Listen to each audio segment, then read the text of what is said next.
Another day is dawning over the beautiful bay of Rio de Janeiro, and the first rays of the rising sun bring the pale light of morning to the city and its most conspicuous landmark. This gigantic statue, said to be the largest of its kind in existence, is known as the Christo Redemptor.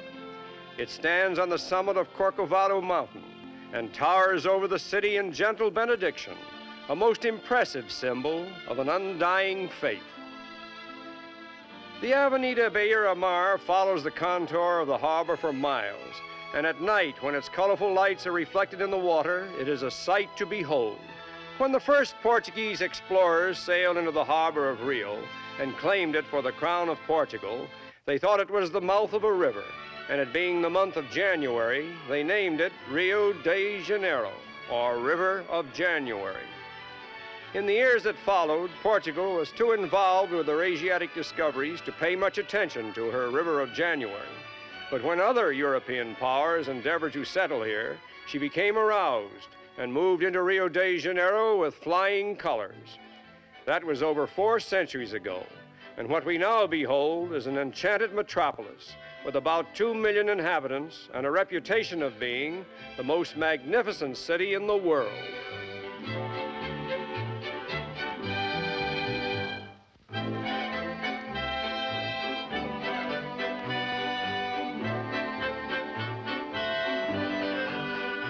The city of Rio de Janeiro constitutes the Federal District of Brazil, corresponding to Washington, D.C. in the United States.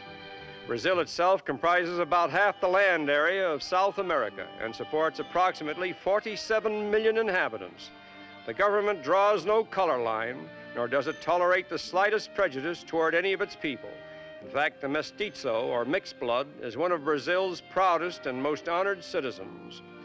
On the sandy beaches along the Beira Mar, we find all classes and colors, mingling and enjoying the usual diversions of a seaside resort.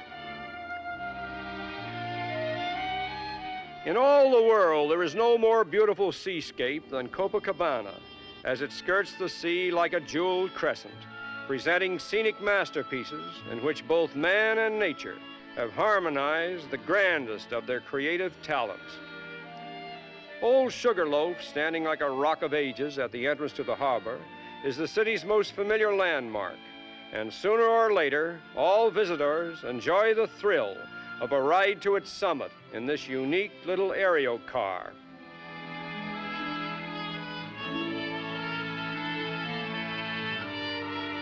From all angles, Sugarloaf claims our attention, but from no angle can we find any resemblance to a loaf of sugar.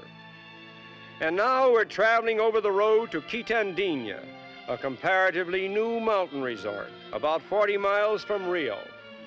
En route, we pass scenes of variegated beauty and eventually arrive at our destination.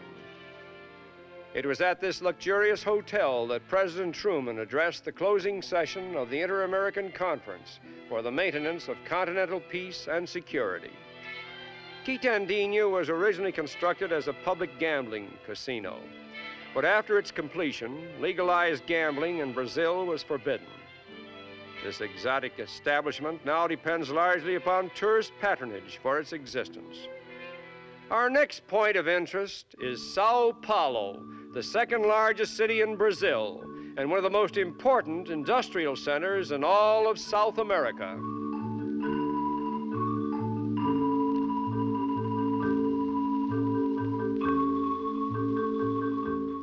There is keen rivalry between Sao Paulo and its older and more famous sister, city of Rio. Nevertheless, there need not be, as the merits of each are quite distinctive and individual. Ultra-modern construction is now the keynote of Sao Paulo's architecture, and here is a sample of one of her recently constructed apartment houses.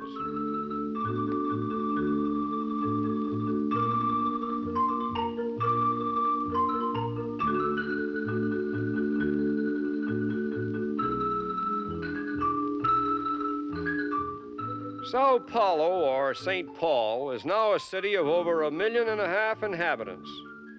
The bulk of Brazil's coffee trade centers here, along with the Brazilian headquarters of many great international corporations, which have established huge office buildings throughout the city.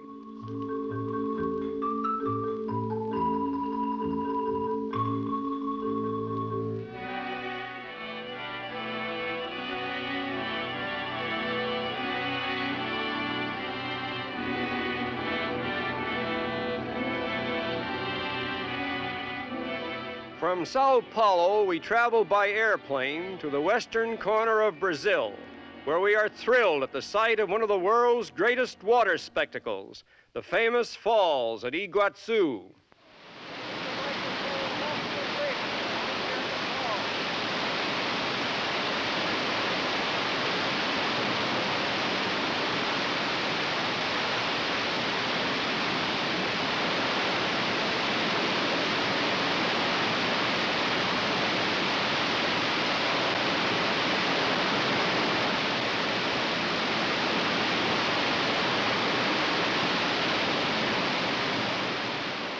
The Iguazu River forms part of the boundary between Brazil and Argentina, and both countries have resort hotels near the falls.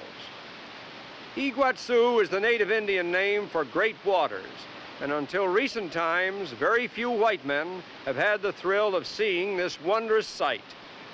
The tremendous arc of Iguazu curves for a distance of over 2 miles, making it twice as wide as that of Victoria Falls, and about 40 feet higher than that of Niagara.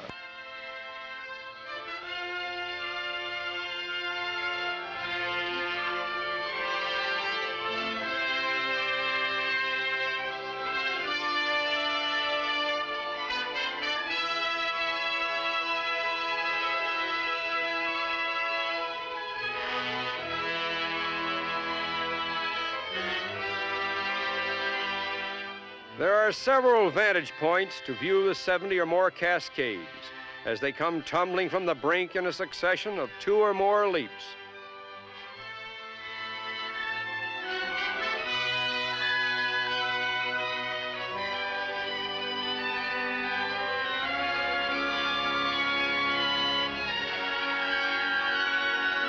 It is here in this remote part of South America that Mother Nature has chosen to create one of her grandest spectacles. And it is here that we now choose to conclude our visit to beautiful Brazil.